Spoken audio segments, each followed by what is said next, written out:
Hello everyone. Maidan ఈ cinema మొన్నటి వరకు హిందీలోనే ఉండేది. రీసెంట్గా తెలుగులో కూడా డబ్ అయింది. అది ప్రైమ్లో ఉంది. ఈ సినిమా చూశాక నాకు మళ్ళీ అనిపించింది, ఎందుకు మనం కంటెంట్ ఉన్న సినిమాల్ని ఎంకరేజ్ చేయం. ఇది కూడా అండర్ చాలా చాలా బాగుంటుంది. మిగతాది మనం ఇన్ డెప్త్ రివ్యూలో మాట్లాడుకుందాం. ఇక స్టోరీ ఏంటంటే 1952లో ఒలింపిక్స్లో ఇండియన్ ఫుట్బాల్ జట్టు ఘోర ఓటమి పాలవుతుంది.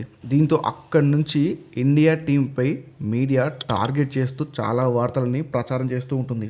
దీంతో అసలు ఓటమికి కారణం ఏంటో అబ్దుల్ రహీం, అజయ్ దేవగన్ ఇండియన్ ఫుట్బాల్ ఫెడరేషన్కి చెప్తాడు.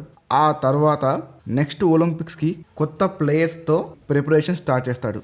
మరి ఈ ప్రాసెస్లో అబ్దుల్ రహీం ఇండియన్ టీం కోచ్గా తను ఏం సాధించాడు, ఈ ప్రాసెస్లో ఎన్ని స్ట్రగుల్స్ని ఫేస్ చేశాడు, నెక్స్ట్ ఒలింపిక్స్కి టీంని ప్రిపేర్ చేశాడా లేదా, మరి ఆ టీం ఎలా పర్ఫామ్ చేసింది అనేది ఈ సినిమా స్టోరీ. ఈ సినిమాలో ఇంకో ఇంట్రెస్టింగ్ విషయం ఏంటంటే ఇది బయోపిక్.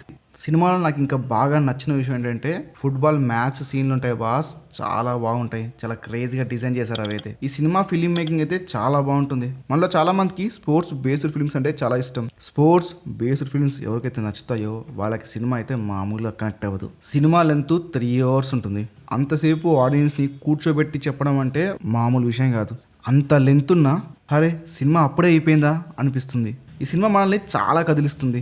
ఎమోషనల్గా, ఇన్స్పిరేషనల్గా, ఇలా ఇన్ని విషయాల్లో మనమైతే సినిమాకి కనెక్ట్ అయిపోతాం. హిందీలో ఈ సినిమా ఎందుకు ఆడలేదో తెలియదు, కానీ ఇది ఒక గ్రేట్ ఫిలిం. ఇలాంటి సినిమాని ఎందుకురా ఫ్లాప్ చేశారు అనుకుంటాం. డైరెక్షన్ అండ్ పర్ఫార్మెన్సెస్ అన్నీ కూడా టాప్ నాచ్లో ఉంటాయి.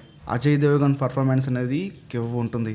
అండ్ ఏఆర్ రెహమాన్ మ్యూజిక్ కూడా చాలా బాగుంది. నాకైతే ఈ సినిమాలో నచ్చని విషయాలు అయితే పెద్దగా ఏం లేవు, ఎందుకంటే నాకు స్పోర్ట్స్ ఫిలిమ్స్ అంటే చాలా ఇష్టం. సో ఈ ఫిలింతో కనెక్ట్ అయిపోయా. పెద్దగా నాకైతే నచ్చని పాయింట్స్ అయితే ఏం లేవు. ఇంకా ఈ ఫిలింని ఎవరైతే చూడలేదో ఇప్పుడే వెళ్ళి చూసేయండి.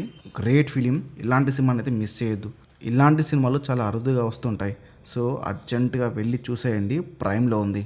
అండ్ ఫైనల్గా మన ఐఈటీ రేటింగ్ వచ్చేసి 3.5/5. ఇంతే వీడియో.